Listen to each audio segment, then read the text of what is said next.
Bismillahirrahmanirrahim. Assalamualaikum warahmatullahi wabarakatuh. Jumpa lagi di channelnya Cak Andi, channel kecil ya yang membahas tentang pelestarian suku Madura, yaitu putaran celurit atau kembangan putaran celurit ya. Di kesempatan kemarin kita sudah belajar tentang hal-hal penting ya yang harus kita tahu sebelum kita belajar kembangan putaran celurit ya, yaitu tentang pemilihan senjata, tentang ukuran dan juga fungsinya ya, seperti itu. Serta kita sudah belajar cara pelemasan ya, persendian ya. Dan juga kemarin saya sudah juga menjawab request dari teman yang di komentar yang ingin gerakannya diperlambat ya, dari gerakan tentang gerakan pelemasan dan juga gerakan kembangan 1A sampai kembangan 4B ya. Saya sudah bikin videonya kemarin ya. Ya, bagi kalian yang belum nonton silahkan cari di channelnya saya videonya seperti apa ya. Sebelum ke videonya, jangan lupa ya bantu berkembang channel kecil ini dengan cara like, comment, subscribe dan juga share kepada teman-teman Anda ya, supaya lebih banyak lagi yang mengetahui tentang keunikan serta keindahan kesenian tari celurit Madura ini, seperti itu. Di kesempatan kali ini saya akan membahas tentang kembangan selanjutnya ya, atau kemarin kita sudah sampai kembangan 4, sekarang saya akan membahas kembangan yang kelima ya. Di kembangan kelima pun kita juga ada kembangan 5A dan 5B ya, yaitu 5A kita kembangan satu arah ya, atau sebelah saja, dan 5B kita kembangan dua tangan bermain semuanya ya. Gerakannya untuk 5A nya kita seperti ini ya. Jadi kita dari arah sayatan ini kita kasih hiasan putaran seperti ini. Nah, jadi kita sayat, kita beri putaran seperti ini. Nah, ini untuk seterusnya seperti ini. Kita putar lagi, kita putar lagi. Nah, seperti itu ya. Itu untuk gerakan kembangan yang 5A ya. Untuk gerakan kembangan 5B nya kita akan bermain di tangan kanan dan juga tangan kiri ya. Jadi kita akan menggabungkan dua gerakan tersebut ya. Jadi yang perlu kita pelajari adalah menghidupkan tangan yang sebelah kiri ya, supaya terbiasa dengan gerakan yang seperti ini. Lalu selanjutnya akan kita coba gabungkan seperti itu ya. Untuk contoh videonya seperti ini ya. Kita putar seperti ini, kita gabung, putar seperti ini, kita gabung lagi. Nah, seperti ini. Nah, seperti itu ya.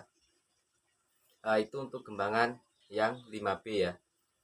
Sebelum lanjut ke bagaimana caranya, saya akan menjawab request dari teman yang komentar kemarin ya, yang tentang parang pikul atau bujur ya, bujur jumbo ya. Kemarin saya juga sudah bikin video cuplikan sedikit tentang bujur jumbo ya. Ada yang tanya, Bang, seperti apa cara pegangnya dan seperti apa bentuknya.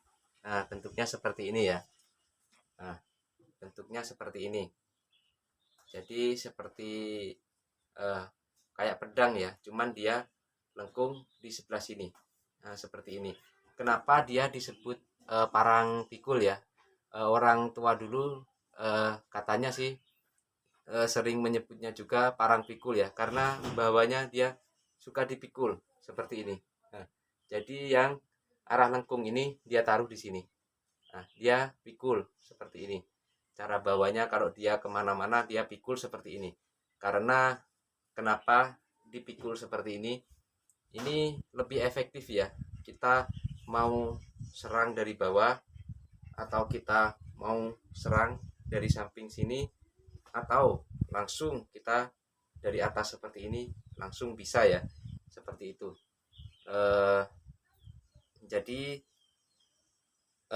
itu adalah fungsi dari ini ya, bujur ya, bujur Madura, atau kita bisa menyebutnya juga parang pikul seperti itu ya. Untuk cara pegangnya, kita pegang biasanya di sini ya. Nah, ini ada seperti ini. Nah, ini ada sekat ya seperti ini. Nah, kita pegang seperti ini. Kita kunci. Kenapa kita ada kuncian seperti ini? Ini biar karena berat ya. Kalau saat kita melakukan sabetan yang kuat, biar tidak lepas seperti ini, makanya kita kunci di sini seperti ini. Nah, untuk kenapa ini panjang seperti ini, biasanya kita main dua tangan ya, seperti ini. Nah, kita akan bermain dua tangan seperti ini. Nah, itu untuk cara pegangnya ya.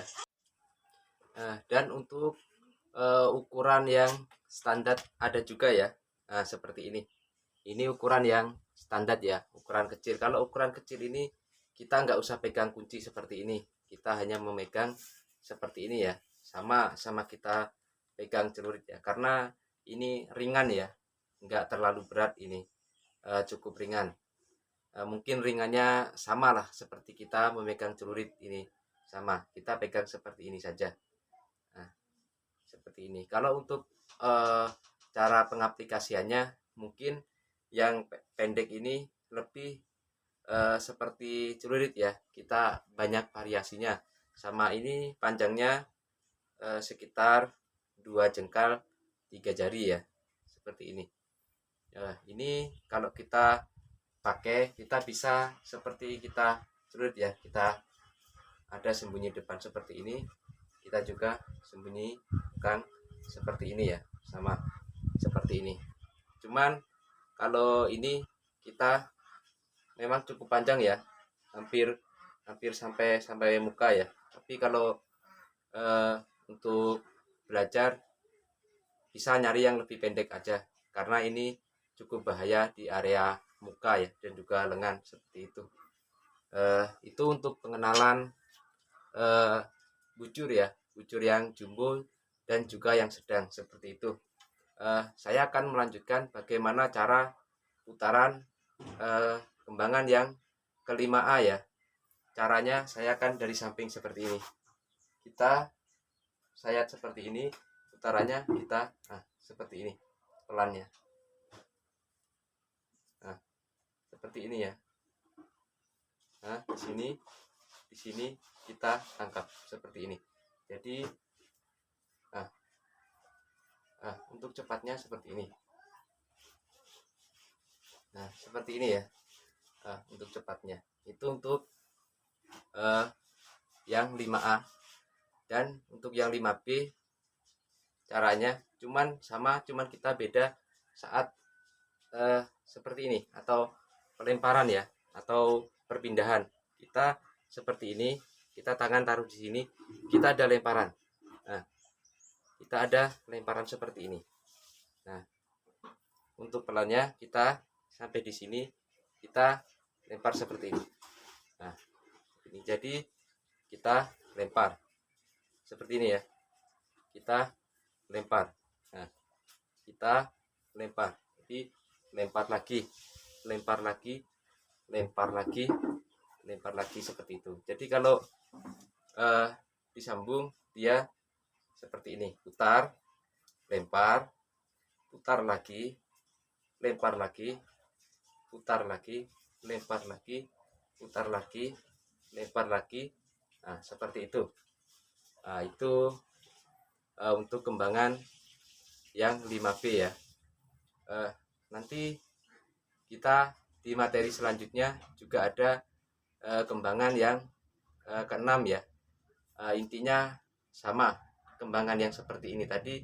Kalau yang ke-5 kita hanya 1 kali, tapi kalau yang ke-6 kita ada berapa putaran ya. Nah, seperti ini. Tapi caranya bagaimana kita akan bahas nanti di pertemuan selanjutnya seperti itu. Kita fokus saja dulu belajar yang kembangan 5A ini. Kemarin ada ya juga yang bertanya seperti ini ya, Mas, kenapa kok upload videonya agak lama ya? Sebenarnya saya memberikan jeda waktu ya untuk Anda belajar memahami caranya dan memberi jeda waktu untuk Anda mencobanya seperti itu ya.